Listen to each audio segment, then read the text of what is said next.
Hey y'all, it's Alex and welcome back to my channel. So my last video was testing out the Ecoline watercolor brush pens in my sketchbook to see how the paper could handle it. And when thinking of other materials that I'd be able to test, the first thing that came to mind was acrylic paints. Before this, I haven't done acrylic paints in my art style. This elf girl on the second page was something I did on watercolor paper and pasted into the sketchbook. So this will truly be my first test of the acrylic paints in here. I also used some, I'm pretty sure it's watercolor gouache, but it might also be acrylic gouache. I'll need to double check that later. So this character design is actually a companion to another piece that I've made for a video, and that video is sitting in my queue, and it has been since January when I filmed that video. However, I want to have all of the videos filmed in my first ILLO Sketchbook posted before I move on to anything else, because I still have to do an ILLO Sketchbook tour, and I also wanted to do a video of starting my newest sketchbook. And that means I've had to wait to open my new sketchbook. And I finished that sketchbook on March 9th.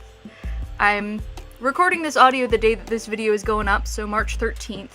So I'm getting a little impatient. I considered posting multiple videos this week. I'm currently on spring break.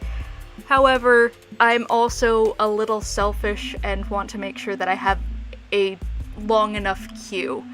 That might not be a problem at this point. However, in the event of some unfortunate circumstances, I guess is the best way to put it, I want to make sure that, like, if I break my arm and I can't draw for a while, I want to make sure that I have enough filmed to be able to at least get me through most of that.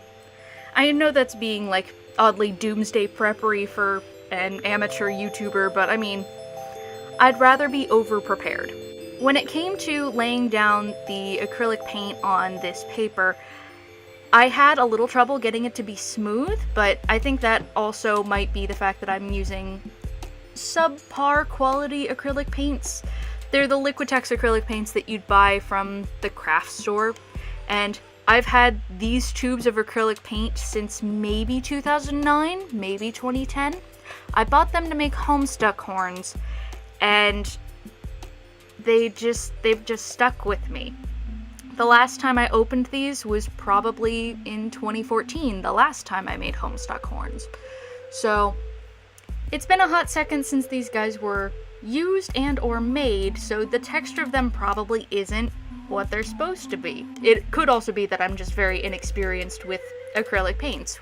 But I tried doing a lineless style with this one. On the elf girl, I had originally tried to do lineless, however I messed something up. I think a mix of one of the arms was too wide and it was bugging me, and then I messed up the hair or something, so I decided to go in and make lines and cut it out from the original paper I put it on, which allowed me to mess around with the hand, which still looks a little odd. But for this guy, I was able to make sure that he stayed defined.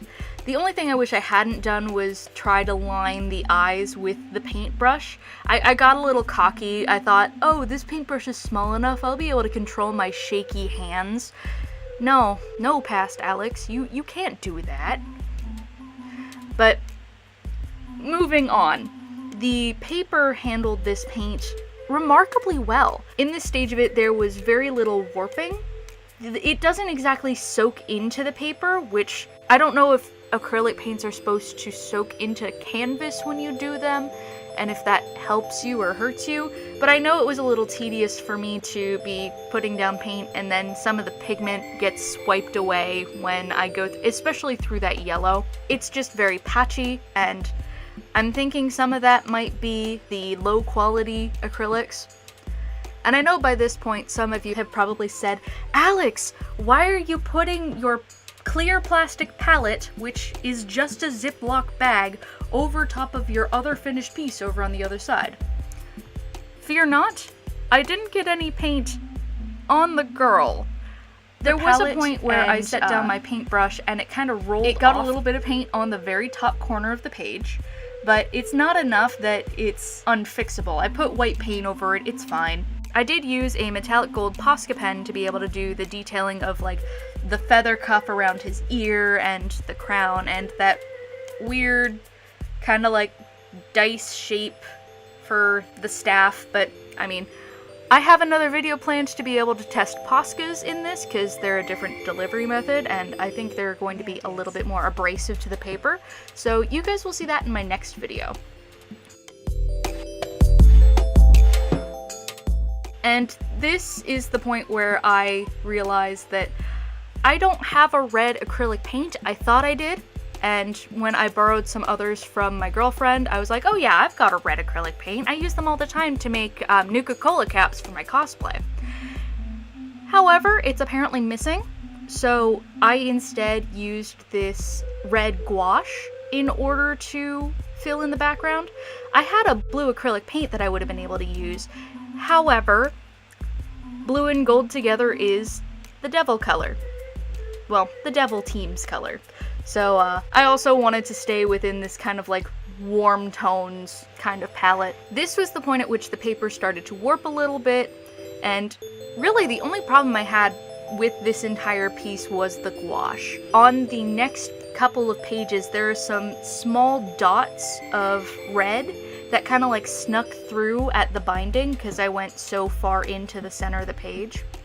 Also, please ignore the fact that I royally messed up that braid. It's a little wonky, but we're just not gonna focus on it too much. I wish I would have been able to put a little bit more shading definition into like his outfit. However, it was really hard to paint over top of the odd texture of the yellow paint.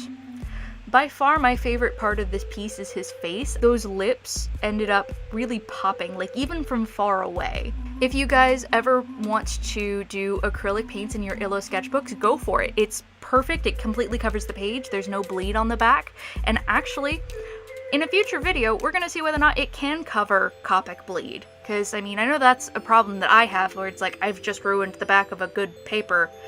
I can't do anything with it now. We're gonna see if that's actually true. So leave a like if you would like to see that. I hope you guys enjoyed watching me use acrylic paints in my ILLO sketchbook, and if you try this out, definitely share the results with me, and if anybody out there has more experience with acrylic paints and doesn't have the same experience, I'd be curious to see like the differences of why I think it worked as opposed to someone who actually uses acrylic paints, you know?